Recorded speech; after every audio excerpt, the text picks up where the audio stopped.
అయింది. నేను ఫుల్ వీడియోలు పెట్టాను కదా, దాన్ని అయితే పట్టిస్తున్నారు ఫారెస్ట్ అధికారులు. ప్రజలందరూ క్షేమంగానే ఉన్నారు. కాకపోతే మా వాళ్ళు అది వచ్చిందని చూడడానికి వెళ్ళారు కొంతమంది.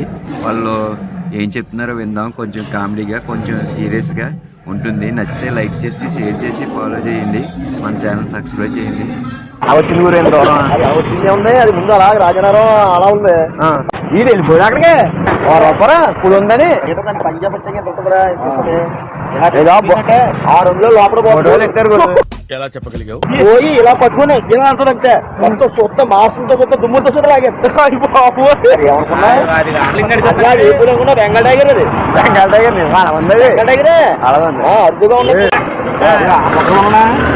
అక్కడ పాక ఇక్కడ మేము లైట్ అయ్యగానే మంది గేది కానీ చచ్చిపోతే అడుతుందేమో అనుకున్నాం. గేదెని కొడుకు అయిందండి కదా మీకు 1,50,000 అండి గేది.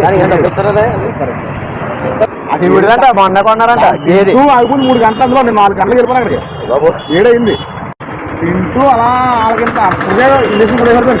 పని చేయలేదు దానికి. నడుకొప్పు పెట్టి నడుకొప్పింది కొట్టేసారు. వచ్చిన పాటలు బయటకి బర్రు మంది ఒరే మా మీద కొట్టారుందిరా 2 నురుకులు కొట్టేసింది. నురుకులు ఎవడక్కడ పోయాడు తెలియదు కానీ గడిపోతారా ఆడు కన్నుకి కొట్టాడు కాబట్టి పడుకుంది. నేను అది జంతువు రక్తమే దానికి రుచి జరిగింది. మనిషి రక్తం చూస్తుందంటే జంతువు వదిలేసి మనిషి చేసింది. ఏదైనా పులి మంచిది. చూసింది సింపుల్ గా నడితే అలాగంటే అది ఎప్పుడు కూడా వేసాడు. తోటలో ట్రైనింగ్ ఉంటది కదా. బిల్డింగ్ ఉంది. బిల్డింగ్ చుట్టూరు వేసుకున్నాడు. పైన మాత్రం గ్యాప్ ఉంచి మన స్త్రీ గ్యాప్ ఉంచి చుట్టూరు వేసుకున్నారు. బిల్డింగ్ అంతానే బాగా అక్కడ బిల్డింగ్ ఇక్కడ బయటకు వస్తే 100 మంది వస్తారు.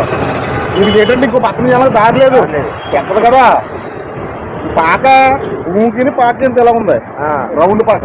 దీనికి ఎక్కడ జనాలకు లేదు. ప్లేస్ ఆనలేదు దానికి. మరకం కట్టేసి ఉంది. ఇది ఎంత ఓపెన్ ఉంది గేదె అందులోంచి వచ్చింది. ఇది చిన్న ఆ గేదె అందులోంచి వచ్చింది. అందులోంచి వెళ్ళింది. అది ఇదండి ప్రత్యక్ష సాక్షి ఇప్పుడు దాకా చెప్పిన స్టోరీ.